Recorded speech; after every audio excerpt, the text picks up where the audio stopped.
Fantasy freaks and geeks, what's going on? James Coe here with you. It is a Tuesday as you are listening to me here, so you know what that means. We got to get you ready for the waiver wire, man. Still a lot of interesting players available out there that could help you win here in week number 10. Let's start with this obvious one. Dak Prescott goes on IR. So, should you add Cooper Rush? No. No, you should not. I'm sure that's relatively obvious, but if you were tempted by it, let me just dissuade you further. Philadelphia and Houston are the next two opponents for Dallas.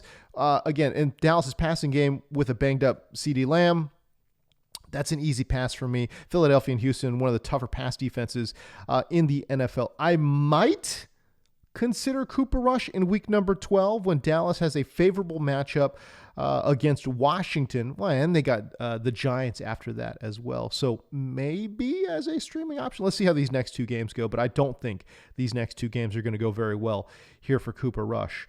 There is a quarterback I am considering streaming this week, and that would be Daniel Jones taking on the Carolina Panthers. Look, the Panthers are not a good defense.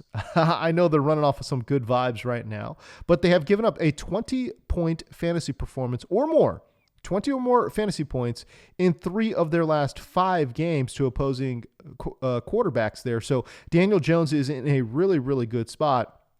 Jones has been obviously very up and down this year, but he is coming off of his best fantasy performance of the season, a 3-touchdown, 24-point fantasy day. So if you're again, if you're looking to stream here, Daniel Jones against Carolina could be an interesting one. How about in that same game, Xavier Legette? I am assuming that Xavier Legette is going to be rostered in your league, but every time I look at his rostership percentage, it's shockingly low.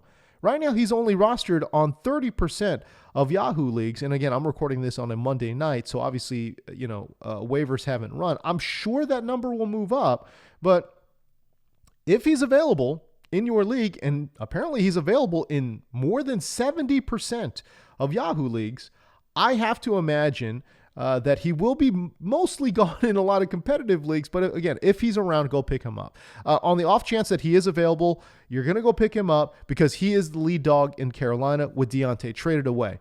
I know that Adam Thielen hasn't been around, but even when he comes around, Thielen is a different style of player than Legette. Legette's going to be the primary outside option, and Thielen would, I would assume, be the primary inside option. We got to see obviously what happens with some of their other pass-catching threats there.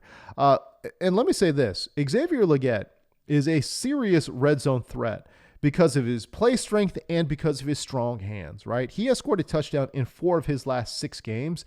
That, my friends, is not going away.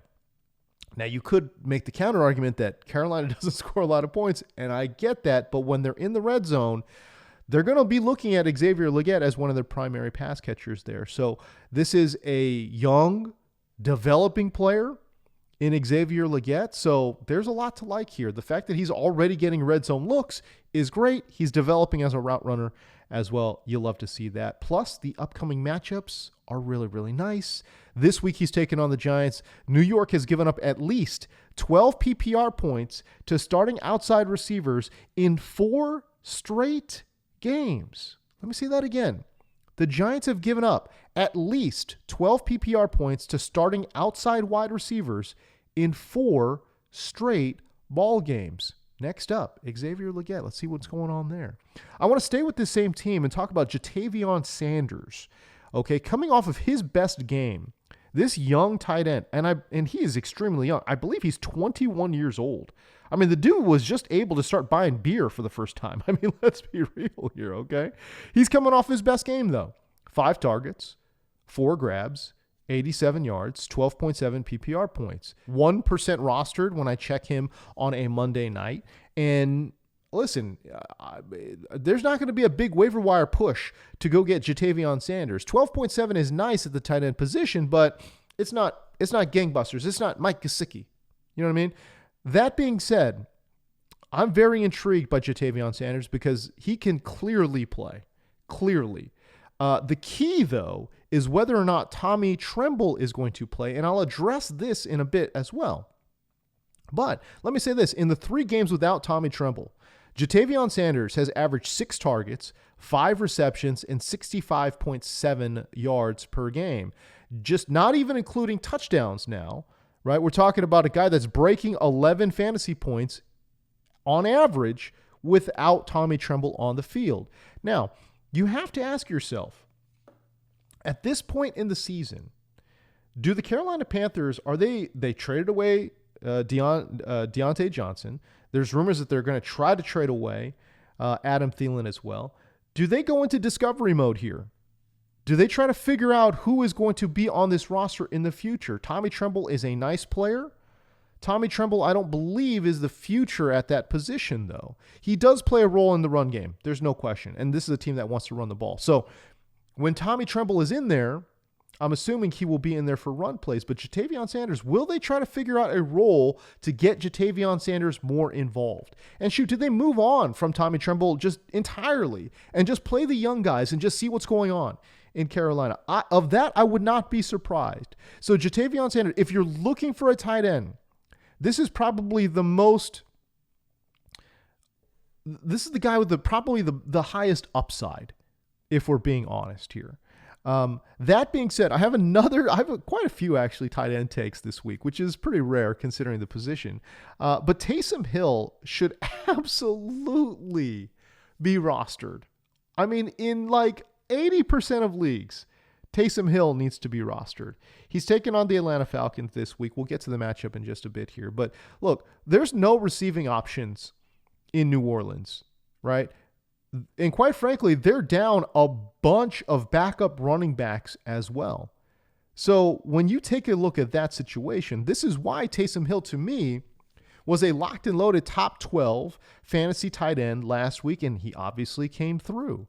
5 carries for 19 yards and a touchdown. Plus, he ran 17 routes. That's not a huge number, but when he does run a route, Derek Carr looks for him. 17 routes, he turned that into 5 targets, 4 grabs for 41. That is a hugely productive day for Taysom Hill. Now, again, no receiving options, no running back options. What do you think this team's going to do?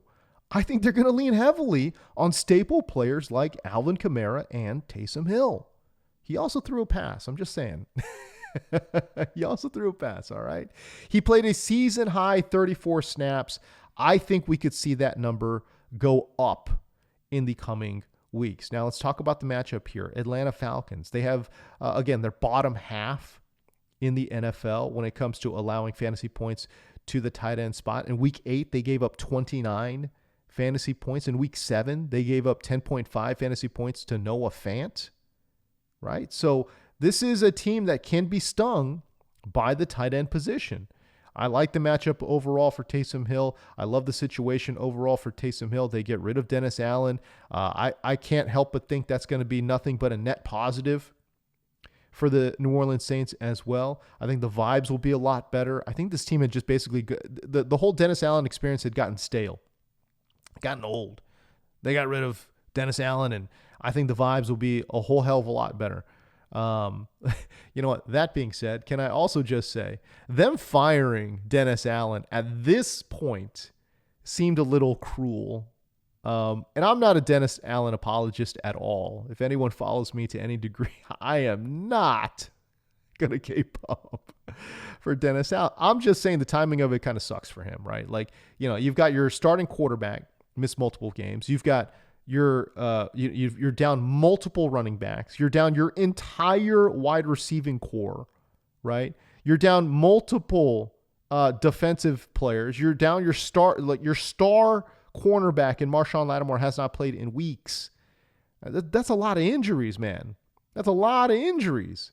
Obviously, it's hard to win football games when you're missing your starting quarterback, a bunch of running backs, your entire wide receiver core. You know, Juwan Johnson has missed a bunch of time. And again, key players on the defensive side have missed a bunch of time as well. Anyways, no one's going to cry over Dennis Allen being fired. I'm just saying the timing of it does kind of sort of suck for him, if we're being honest. Anyways, let's move on. Let's talk about Cam Akers here. He's taken on Jacksonville. Obviously, Jacksonville is a terrible defense, so he's a deep sleeper at the running back position. But the thing that should really come of note here is that Cam Akers played 22.5% of the snaps. Ty Chandler played 0% of the snaps. 0%. And oh, by the way, Cam Akers played well. He only got 6 carries, but he turned that into 46 yards, 7.6 yards per carry. That's pretty good. And remember, he's got history with this team. He was on this team last year. He knows the offense. It's an outside zone stretch scheme. That's perfect for Cam Akers, right? All of these things go hand in hand. Cam Akers, if you're just looking for a bench stash, he should absolutely be rostered because Aaron Jones is 29 years old and has a history of injuries as well. I think before the season is out, Cam Akers will be called upon and he will be fantasy relevant. How many weeks will that be? I don't know. How many weeks away will that be? Again, I don't know. But I do think that Cam Akers should be on the end of your bench for sure. All right, speaking of young tight ends, how about Theo Johnson? I'm taking a lot of players from this New York Carolina game because quite frankly, both of their defenses are not very good. Okay, but Theo Johnson, a young player, had his best game as a pro.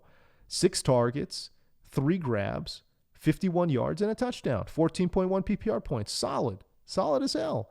Again, season high in targets, season high in yards. That was his first touchdown of his career. Over the last 4 weeks, he has absolutely dominated snap share. Dominated. He's played about 90% of the snaps over the last 4 weeks.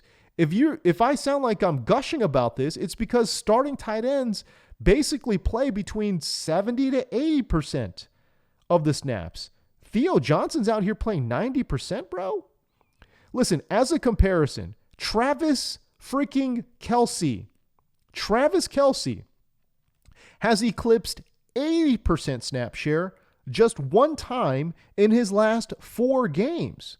I'm telling you, dominant starting tight ends play somewhere between 75 to 85% of the snaps. Theo Johnson's playing 90%. He's out there a lot. Now, you could say, well, hey, listen, where is he on the pecking order? Of that I get.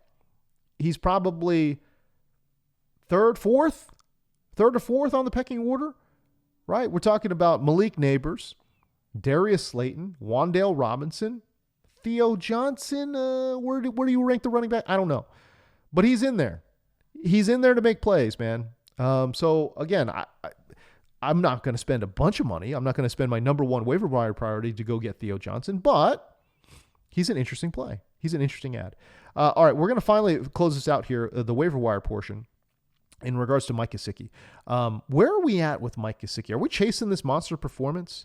Out of nowhere, Mike Gesicki, 6 targets, 5 grabs, 100 yards, and 2 touchdowns. Those were the first touchdowns of the season for Mike Gesicki. That was his first 100-yard game in 3 years. That one came out of nowhere.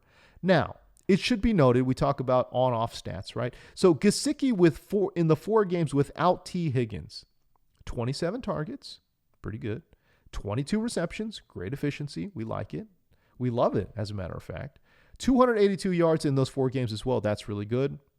And those 2 touchdowns, as we mentioned. So I hate to play this. Well, if you take away the big game, I'm just saying, if you do take away the big game, actually the numbers are kind of sort of still blasé, blah, blah, blah.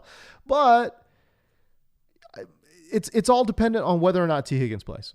And it sounds as if T. Higgins could be making a push back against Baltimore. I'm not 100% sure in regards to that, but it sounds like he might try to play.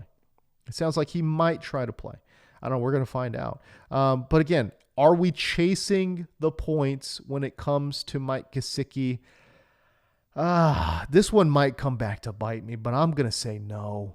Gesicki is a very up and down player. If T. Higgins comes back, I think that Gesicki goes back to being a very up and down, boom or bust, touchdown dependent tight end, and he doesn't catch a lot of touchdowns, man.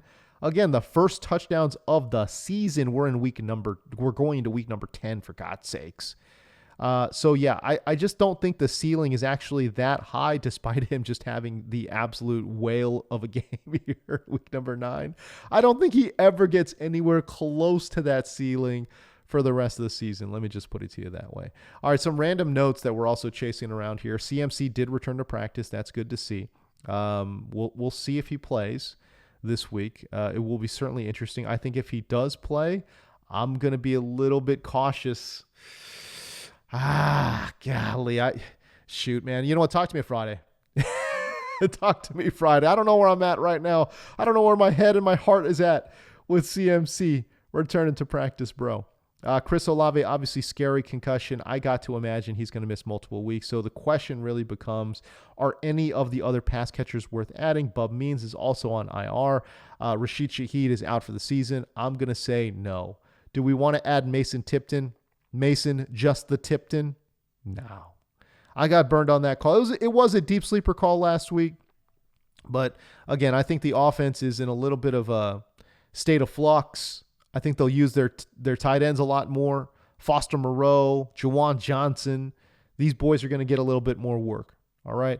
And again, we talked about Taysom Hill as well. Shoot, I mean, golly, Alvin Kamara, get ready. Get ready for your 30 touches a game. You know what I mean? That's where we're at right now. So no, I'm probably not going to be chasing any of the other pass catchers other than Taysom Hill, who I did mention. The Raiders did fire Luke Getsy, thank God. The running game in Las Vegas is non-existent, and that's a surprise. That is a surprise because in the last 4, 5, 6 games there for Las Vegas with Antonio Pierce at the helm last year, they ran the ball very well. I bring this up because you know who else is out there on the waiver wire that you could maybe potentially add to is Zamir White, bro. Oh, man.